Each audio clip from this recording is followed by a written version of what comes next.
అమ్మవారికి చంద్ర అలంకారం జరుగుతున్నది. ప్రతి ఒక్కరు కూడా అష్టలక్ష్మి స్తోత్రాన్ని పారాయణం చేసుకుంటారు.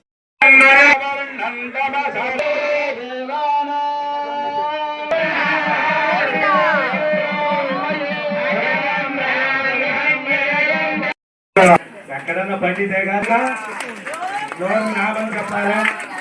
తర్వాత తల్లి నారాయణమూర్తికి పట్టు చీర మాసిపోతుంది అన్నవాళ్ళు వెనక్కి జరగండి. ఇదే ఆనందం.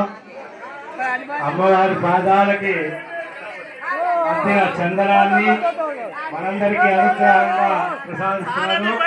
ఇబ్బందమైన వాళ్ళని కానీ ఈ ఆనందం మాత్రం మళ్ళీ మళ్ళీ వచ్చేది కాదు. వాసుదేవ వాసుదేవ రాధే రాధే గోవింద.